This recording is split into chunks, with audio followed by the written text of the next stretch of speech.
चला तर आज मी माझ्या बाप्पासाठी काय प्रसाद बनवला आहे पाहूया। आज बाप्पाचा प्रसाद खूप खास आहे मैत्रिणींनो। तर इथे मी ना 1 वाटी ना काजू घेतलेला आहे, 1 वाटी बदाम घेतलेला आहे, 1 वाटी किसून ना खोबरं पण घेतलेलं आहे आणि 1 वाटी ना इथे गूळ घेतलेला आहे किसून। तर आपण ना आता हे मिक्सरमधून ना काजू आणि बदाम याची पावडर करून घेऊया। हे पहा इथे कोकोनट पावडर पण छान मस्त बारीक करून घेतलेले आहे। आता इथे ना पावडर झालेली आहे आपली तयार। आता आपण ना कढईमध्ये ना 2 चमचे ना तूप ॲड करणार आहोत। असे छोटे छोटे व्हिडिओ पाहण्यासाठी माझ्या चॅनलला नक्की फॉलो करा। व्हिडिओ आवडत असेल तर लाईक शेअर कमेंट करायला विसरू नका। तर आता हे तूप गरम झालेलं आहे, याच्यात कोकोनट पावडर आपण ॲड केलेलं आहे, गूळसुद्धा ॲड केलेला आहे आणि जे आपण पावडर बनवून घेतले ना काजू बदाम ते पण ॲड करायचे आहे आणि छानपैकी गूळ वितळेपर्यंत ना हे बॅटर तयार करून घ्यायचं आहे। हे पहा ह्या पद्धतीने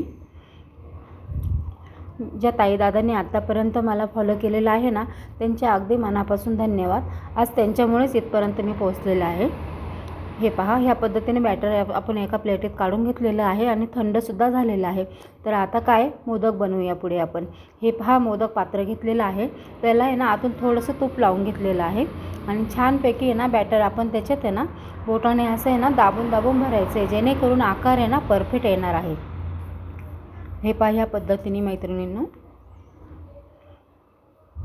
गणपती बाप्पाचा आवडता मोदक असल्यामुळे ना मोदक करायला ना गणपती घरात असले का आवडच निर्माण होती महिलांना। हे पहा ह्या पद्धतीने मोदक तयार करून घ्यायचे। चवीला एवढे भन्नाट लागतात ना की बस रे बस। मुलं पण आवडीने खातात आणि मोठे माणसंसुद्धा आवडीने खातात।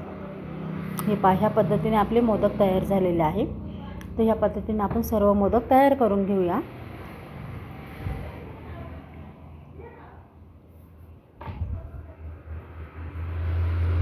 हे पहा मोदक पण तयार आहे। मग काय, चला आरतीला आता आरती करूया आपण बाप्पाची। या पद्धतीने मोदक नक्की बनवा मैत्रिणींनो।